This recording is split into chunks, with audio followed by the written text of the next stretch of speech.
I don't. So when you use the word belief, how do you understand it? I don't understand what you mean by what do you mean by, what do you mean by belief. Okay, when you said I don't believe this, I don't believe that, if I had a belief, how do you understand the word belief? Well, it's very important to understand this. I try to evade beliefs and I try to focus more on what is actually true, given the fact that no. there's a divergence between what is true and what is a belief. No, but okay, that's what I'm saying to you. How do you understand the term belief? I feel like you want me to give you a specific answer. I don't care what you say. I don't know. That's simple. It's what you're using the word. So I want to know how you understand the words you're using. I'm not using the word. I just simply said to you that I do. What do you think the word belief means? To think something may quite possibly be true. Right. Do you know the word? The word in the dictionary is convinced, trust, faith. Yeah. Yeah. All right. So the word belief, it doesn't necessarily need to be religious. Okay. Yeah, you can believe United are going to win the Premiership this season, or you can believe United are going to do the Scousers this afternoon. You can believe that. Okay, fair enough. All right. I'm convinced by it. I don't believe Liverpool have the best defence in the world. I hope Carriers plays. This could be an example. Okay. So this is my belief. Nothing to do with religion. Okay. My belief. I believe it won't rain tomorrow. 3-0. Great example. Well, go on. I believe it won't rain tomorrow. Yeah, but then the question would be, why don't you believe it's going to rain? Then you need reason to support your belief. Well, I don't exactly have a reason for that particular belief, unfortunately. Yeah, but you need it. I know I need it. Because if you're convinced by something, I'm not convinced by it. I was just giving an example. Yeah, all right. But then this is what I'm saying to you. Well, I guess I believe it won't rain tomorrow, given the fact that it's less likely to rain the following day when it's rained the previous day. So. Now, and I could say I believe it's going to rain tomorrow. How so? Because I looked on the weather forecast and it tells me they've looked at the clouds and it's going to rain tomorrow. Okay. So that means now I have reason to support my belief, isn't it? That's true, but I'm just wondering, what is the practicality of this conversation? The practicality is when you use words, especially in Speaker's Corner, make sure you know what you're talking about, because you might think it means something when it doesn't. Now, when I asked you what's your belief and you said I don't have any religion, that tells me you don't understand certain words. I understand what you mean. That's all I say. A bit Orwellian, isn't it? I know what the term Orwellian means. Come on. Well, essentially, it's the belief. So I ask you, what's your worldview? For example, let's make it easy. Do you believe an uncaused cause caused the universe? An uncaused cause? Yes. I don't know what you mean by that. All right. Do you believe the universe was created or happened by itself? I think it just happened by itself. Okay. Yeah. So you believe it happened by itself? Yes. Okay. I believe in this because I don't particularly know the specific scientific details behind it, but the reason why I believe in it is because some of the most credible individuals of whom are experts in these fields believe that to be the case, that the universe evolved. But then you have to understand there's a scientific model that they'll only deal with the natural. I do need to understand scientific. Anyway, don't worry about it. Go on. Yeah. What's your question? My question? Oh, my question is, well, to you was... Well, no, I wanted to know whether you were an atheist or not. Okay, fair enough. Do you deny God exists, or Sorry? do you deny God exists, or you don't accept the evidence for God? I just don't know, pure and simple. So you don't deny God exists? I don't deny it in that case. Alhamdulillah. Well, carry on. I don't deny it, and I don't accept it. It's pure and simple. Well, no, if you don't deny it, then you don't accept it, do you, obviously? Yeah, well, yeah. But if you deny it, if you don't deny it, see... No, I prefer to take the indifferent stance. No, if you're not denying it, you're not making a claim. If you don't accept it, it's not a problem. Okay. If you deny it, it's a problem. Okay, fair enough. Because if you're denying it, you're making a claim, therefore you need to support that claim with evidence. If you're not accepting it, it's not a problem. I understand. Alhamdulillah. The evidence not come to you There's a yet. philosophical question for you. How do you know we don't... If we're going to go by what is generally considered to be hell, in which case is eternal suffering, how do you know we don't live in hell already, given the fact the only way to subsist for life forms in this particular reality is to feed off the suffering of other life forms in order to survive or live comfortably? What do you mean suffering? Well, I'll put it this way. In order for life forms like us to subsist, we need to ensure that we can consume other organisms of sufficient biomass. You use the word suffering. I don't understand suffering. Well, one way or the other, slaughtering an animal to eat it does entail suffering, doesn't it? Why is it suffering? Sorry? What do you mean suffering? I don't get it. Pain. Where's the pain? Stress. Where's the pain, stress? It's suffered by the individual we're consuming, or the individual being we're consuming. No. First thing, we have to understand the model you're using to slaughter the animal. That's true. The model you're using to rear the animal. Yeah. The model you're using to house the animal. The model you're using to transport the animal. Yeah, you can't just say because we eat animals it causes suffering. It is very. See, we believe as Muslims. Arbitrary. We believe as Muslims. Yeah. Our food has to be halal. Okay. And what does halal mean? Doesn't it entail slaughtering? No. No, halal doesn't mean that. Halal means what's permissible for us. Oh. So, and now what makes that animal permissible for us? Well, first of all, it has to be kept in good conditions. Okay. It has to be fed well. Okay. Yeah? Yeah. It cannot witness another animal be slaughtered. It cannot see the knife. Okay. And it needs to have a sharp knife straight across its throat. Okay. There's no suffering. Okay. That's the Islamic model. Fair. But Now, if you go outside of the Islamic model, isn't that- then I agree with you. Okay, go on. There's plenty of suffering. you can agree there is a certain degree of sadism involved. No. Just no. I mean, What do you mean sadism? No. What does sadism mean? It means you enjoy doing it. doesn't necessarily. Why do you think when we slaughter the animal, we say Bismillah? Why do we say that? I don't know. I don't know Islam at all. All right. What does Bismillah means in the name of Allah? Okay. Yeah? Bismillah. Yeah. Yeah? Okay. We, as Muslims, I don't know if you're aware of this, we can't hunt animals for sport, Oh, really? Okay. right? We can't take pleasure in hunting animals to entertain ourselves. Okay. Okay? So we can't. Now, if they're pests, we can deal with the pest control. Okay. That isn't an issue. But we cannot take enjoyment and entertainment from hurting animals. Okay. All right? Therefore, even when the animal we eat, when we kill it, we say we're only killing this animal because you've said, and we're doing it in your name because you've allowed us to eat this animal. So how do you get this idea of sadism? Well, the preferable. It's like, hey, look, we've slashed another one. No, it's not I'm like just this. Stating that the preferable alternative would be to survive and live comfortably without the death of other organisms. No, but now you're chanting, right, so now you're... Hypothetically, if it was possible. So this is now a vegetarian argument again. Okay, No, fine. it wasn't a vegetarian No, argument. it's becoming that. No, it wasn't at all. Because how do we know? How do we know plants don't have the capacity to suffer? Exactly. Yeah. You know, I see potatoes, yeah, if you leave them in a cupboard for a while, yeah, they try to grow. Yeah. They start getting roots. Yeah. It means they're alive. Exactly. All right? Just because you can't observe its pain, I don't know. Exactly. I don't know. Well, we don't know as a species. I mean, have you watched that Sausage Party movie? Yes, I It's have. very, very bad. But just for example, a potato when it tries to grow, it means it's alive. Yeah. You've got a living organism. Yeah. All right. So now what you're saying is, we don't eat anything.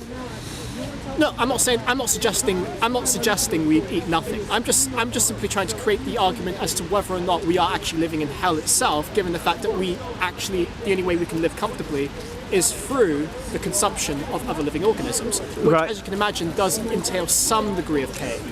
No. Organism itself. I just give you the method of slaughter in Islam. Yes, there is you no did, pain. But doesn't slaughtering the neck entail some pain? No. Straight through its throat. No. You don't feel pain. I'll tell you why you don't feel I'd pain. imagine the damn thing would feel pain. No, of course not. Why not? Because, look, what happens when you lose blood pressure? You faint. Yeah. All right. So when you slash the main artery in an animal's throat, yeah, the drop in blood pressure is so they faint. There is no pain. So, like I said to you, if your model of slaughtering animals is other than Islam, you have a fantastic point. But if you're talking about, I'm a Muslim, mate, Fair yeah, enough. and we're told how. This is why we believe what we have is from the Creator, because He tells us how to slaughter an animal in the least painful way possible. Not just that, take care of it. Okay. Do you get me? I get what you mean. No, seriously, I completely get where you're coming from. It's just I'm suggesting the preferable alternative would be to live in a universe that does not involve the killing You of don't need to eat. Yeah, I suppose, but I do actually genuinely enjoy. Do you enjoy eating? I do. There you go. And what's the problem? What? I'm a binge eater. Yeah, I enjoy eating. Yeah. The one thing, alhamdulillah, when I became a Muslim, I didn't have to give up was food. Huh? Because I've got a sweet tooth, yeah? Yeah. Yeah? So, alhamdulillah, the one thing I'd have to give up was food, because I'd give it up if I had to. If I had to stop eating. I wouldn't give up. If for example, to become a Muslim, I had to stop having donuts, I'd stop having donuts. No. You wouldn't. But my point is this, you see. When you become a Muslim, you don't do it for enjoyment, right? Yeah. You don't do it because you like it. Okay. You do it because it's truth. And if part of What that... do you think is true? No, the reason you do it is for truth, yeah, for me. Yeah. All right. Now, whatever that entails, it entails. Yeah? So, if I have to give up certain things as a Muslim, I have to give them up. Yeah. Yeah? So that's why when you become a Muslim, it's not because, I want to do it to gratify myself. I want to do it for pleasure. No flipping that. I believe this is the reality. All right? Yeah?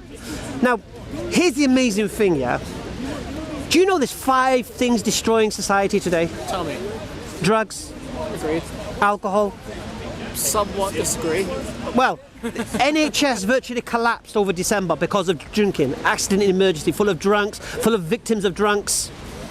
So please don't. The NHS, the nurses are complaining about all the beds are full of drunks and everything on the weekend. Forget Christmas, Friday and Saturday nights. Okay, fair. Okay, go to the city and watch all the homeless people all drinking. No, I believe you. Victims of alcohol. Victims, okay. So if you want to deny alcohol isn't a poison with society, I guarantee you, yeah? Okay, if alcohol was invented today, it'll be banned tomorrow. I'm not going to disagree with you. Alhamdulillah. So going by what I said, 3 things so far: drugs, alcohol, gambling, sexual immorality. Depends what you mean by sexual immorality. Basically, when I say sexual immorality, for me, moral sex is with the wife. Okay. Or your husband. Okay. It's not free sex. It's not sex with this girl here and sex with this girl here. I don't personally think that's destroying society. You don't think a society is stronger when you have cohesive families? Well, isn't the cohesive... You think a society is good with STDs everywhere, unwanted pregnancies, abortion rates, single gym slip mums? You think that's a good society? I never said that.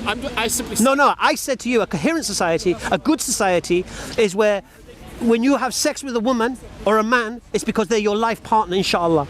Not because it's just to get your end away on the weekend. Through the consequences. Look, I can understand the negative consequences. And I'll tell you why I say that. I'll tell you why I said that, just very quickly. Because when I was 17, I worked in Zakynthos. And when I was 21, I worked in Falaraki. Okay. Yeah? 3.5 months in Zakynthos. I could only last 6 weeks in Falaraki. I had to get out of there. Hedonism was at another level. And I watched the alcohol and sexual immorality. I'd seen guys having to fly back home to have AIDS tests. Oh. Right? No, I'm saying to you. So I'm talking to you poisons within a society. And sexual morality is one of them. Because what? Okay, don't get me wrong. I can understand where you're coming from. The negative consequences of sexual. No, I'm going to go deeper. Okay, sexual immorality. What does it cause? It causes affairs. What do affairs cause? Broken homes. What do broken homes cause? Children from broken homes. But what if you never get married in the first place? What do you mean? Well, I mean, what if you have a sexual? No. We're talking. What if you have a sexually active lifestyle but without getting married in the first place? Sexually? What you mean? Just live together? No, I mean multiple partners. Yeah, but then you're spreading it around, aren't you? Whatever. No commitment. Where's the security for either of you? I don't know. All right, you bang a girl this weekend, and what about her? Forget her. Next weekend is another one. Just for example, what about that poor girl? What if 9 months later she's having your baby? Just make sure it doesn't happen. There's no guarantees in this life. There. That's why you have so many unwanted pregnancies. That's why you have so many abortions. That's why you have the morning after pills. Okay, I understand where you're coming from. Right. Not just that. I want to continue sexual morality because you challenged it. So I want to put it to bed so you know. Okay, I'll say it again to you. Listen. What happens when someone has an affair in a marriage? Usually it breaks down. Yes. Which then causes a broken family. Yeah. Which first of all is a problem straight away. Then you have children in a broken family, torn between their mum and their dad. Yeah. All right. Then they might have step-parents who may turn out to be not love them as much as their natural parents would. Yeah. Then if you look at the statistics of people in prison, I think something like 70% were from broken homes. That sounds very true. I would say, and I think if you look at the statistics of how many people in prison were under the influence of alcohol or drugs when they committed their crime, or for the purpose of drugs when they committed their crime, again you will see that will reinforce that also. Yeah. So what we got now? We got the drugs, the alcohol, the gambling. Now, if you want to challenge gambling, we can go with challenge gambling. Right. The sexual immorality and interest dealings. That's debatable. Challenge it? Okay, challenge it. Okay, Africa is in debt because of interest. The World Bank and the IMF fucked them over, yes. Completely? Yes. Okay, not just that. Look at Wonga loans, payday loans, yeah? People, and this is how it all marries up with gambling. People gamble. They got no money. They go and take a payday loan. Yeah, they use that money, gamble with, lose that money. When they get their wages, Okay, that's a fair point. Alhamdulillah. You need to take into account what incentive do individuals of whom have a large stockpile of cash have to lend their money in the first place if they know they're not going to make a profit out of it. I can understand a system in which a central bank issues money with interest on top of it, because then statistically you have more debt than you have the money supply, which inevitably creates a bubble and inevitably leaves somebody completely fucked over, because statistically, like I said before, there's less money than actual debt. Well, we know that. So, but my question is, what if you had a system in place where... What if you had a system in place? Okay, one second. Go on. So we've just discovered 5 poisons within society. Yes. Now, we as people need guidance in life. Okay. We need rules. Yeah, we need to be shown the right way. Yeah. All right. I have children. I have a 6-year-old. I have a 13-year-old. The 6-year-old has to be told things a 13-year-old doesn't need to be told. Yeah. Because she's learned. Right? So I guide my 6-year-old. My 13-year-old will guide my 6-year-old also. I will guide my 13-year-old. Who guides me? Yeah. Who guides me? It's a question. Who guides you? Yeah. I don't know. Right. Who do I look to guide me? I have to look for someone above me, isn't it now? So I look to the people who run my country. Yeah. I look to my government. Those are the people who I should look for guidance for. Because they've been elected to represent me. They should know what's best for me and what's bad for me, isn't it? Unfortunately, the incentives go on. Right? No, but that's who I should be looking to. Yeah. And what did they say about these 5 poisons? They encourage them quite fairly. So now I have people I should take guidance from who are encouraging me to engage in poisons which are corrupting the society. Yeah. So is that good for society or bad for society? I suppose it's bad. Of course it is. Now the amazing thing about Islam... Please don't try to make this a conversion thing, because I'm not really interested. Conversion? Well, in case you are. Conversion? Never mind. I retract my previous statements. Thank you. Okay. This is why I'm convinced. Remember the word belief? Convinced? Yes. Okay, alhamdulillah. As a Muslim, alhamdulillah, I'm prohibited from those 5 poisons. Now it's amazing how 1400 years ago we got guidance from what claimed to be the creator of the universe, guiding us, and it just so happens that that guidance protects us today in the 21st century from all the poisons that you're subject to, that you could become a victim of. See, I can never, ever, ever, ever, alhamdulillah, become a victim of alcoholism or drug addiction, ever. For the record, just Alhamdulillah. just because somebody consumes a drug or consumes No, we didn't say that. does not necessarily mean... Didn't say that. I know you didn't say that. What did I say? I said But you did somewhat imply... No, I didn't. You could be an alcoholic sometime. You could be. That's true. So I could you, can. I can never be. Actually, no. What if you... I can't be. There's still a chance you can consume alcohol despite... No. You're missing the point. I'm not. If I follow my guidance, I can never be a victim of alcohol. Yeah. Yes, you can. That's the difference. So I'm taking a guidance on board that protects me from the poisons that you're a potential victim of. So that tells me that whoever was behind this 1400 years ago kind of knows man better than we know ourselves. So this is why for me Islam is why I'm convinced it's the best thing for everybody. Unfortunately, I'm kind of a fan of usury. That's the problem. You're a victim of it. No, I like the idea. You like the idea of third world debt? No, I like the idea of issuing debts to actually finance companies and startups. Oh, okay. Have you ever heard of Islamic finance? Yeah, it's basically just usury but with a different name. Why did you say that? Well, very simple. Instead of charging interest, you charge a flat fee. What was the difference between interest and flat fee? There isn't. That's the okay. What's the difference between interest and profit? Well, profit is just basically revenue minus costs, whereas interest, on the other hand, is just the amount you charge for a certain amount lent. So explain to me Murabaha finance. Sorry? Explain to me Murabaha Islamic mortgage.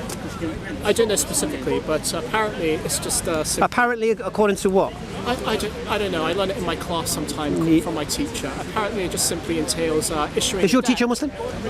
I don't know what he was. Well, why are you taking their explanation of the word Murabaha? Okay, you give me your explanation then. Well, you've already made a claim about it. You said it's interest in another name. Well, yeah, isn't it a flat fee? Do you know what interest means? It's the amount you charge for debt. Money borrowed that makes a profit. Yeah. Just for the money. Well, isn't Islamic finance the same thing? No. And if not, tell me why. Okay. The unsecured loans is a bit more technical. It's about buying commodity. Okay. With regards to the property version, I'll give you the Murabaha. Okay. Murabaha is for, let's say, for example, you want to buy a property, and the property is £200,000. Okay.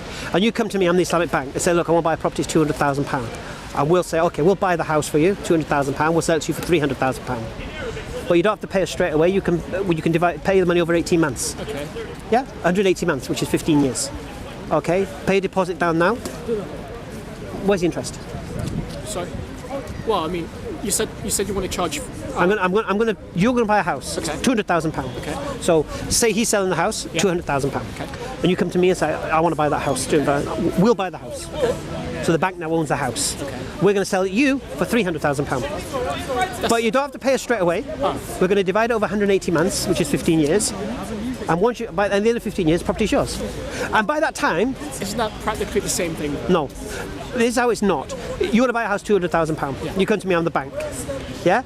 And you say, I want to buy that house, £200,000. You say, yeah, okay, yeah, we'll lend you the money.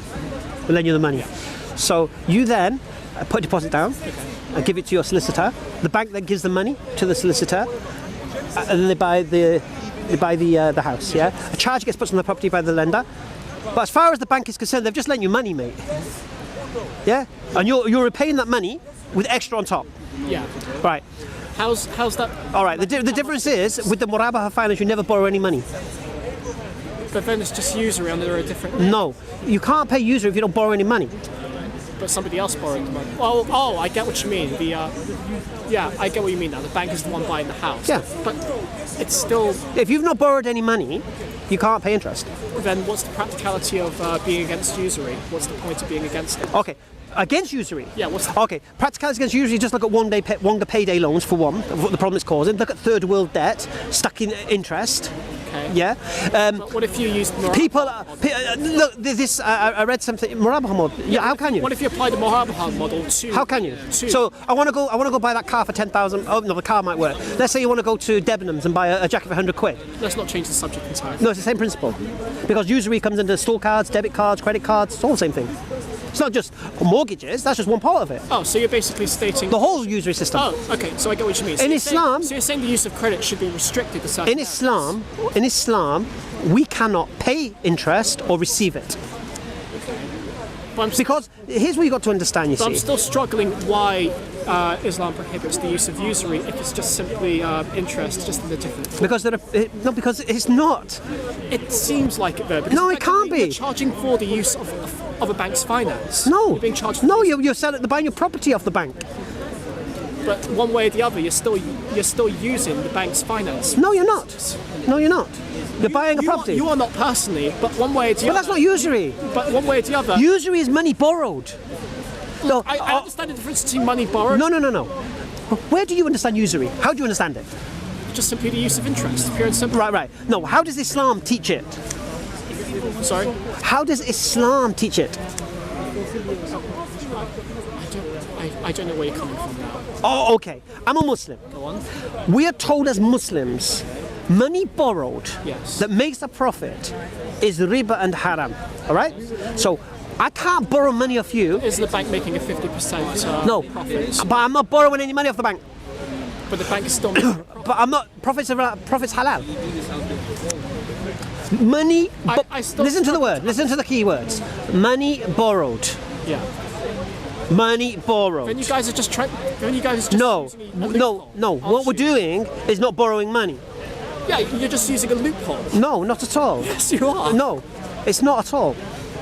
No, you're basically stating, oh, okay, God prohibits money. Okay, then. God doesn't prohibit money. No. God prohibits people borrowing money and making profit on that money. But isn't the bank making a profit on that money? No. It just made a £100,000 profit in that house. Off the property. Not off the money. If you borrow £200,000 off the bank and you have to pay the bank £250,000 back, that's riba. That's usury. Because you borrowed $200,000 and pay $250 back when you only borrowed $200,000. Okay, I just want to understand. Why are you guys against usury? What do you find bad about it? Let's take the mortgage context. I mean... No, I won't. I'll say it to you again. If you only have to look at the victims of usury, this country is swimming in credit card debt. That's true. Swimming in it. Okay. We only have to look at people who lose their houses because of it, end up on the streets because of it. Okay. Listen, understand one thing. Before I was a Muslim, I was a financial advisor. I was a mortgage advisor. Yeah? So this is my field. Okay. So I know what I'm talking about. And when the day I became a Muslim was the day I stopped being a mortgage advisor. Okay. Alhamdulillah. Listen, brother, you have to forgive me. I need to pray. I haven't prayed my ass off. By all means. But it's been a pleasure. Pleasure. What's your name? Chris. Chris. Very nice to meet you. I hope you learned something today. I have. What did you learn?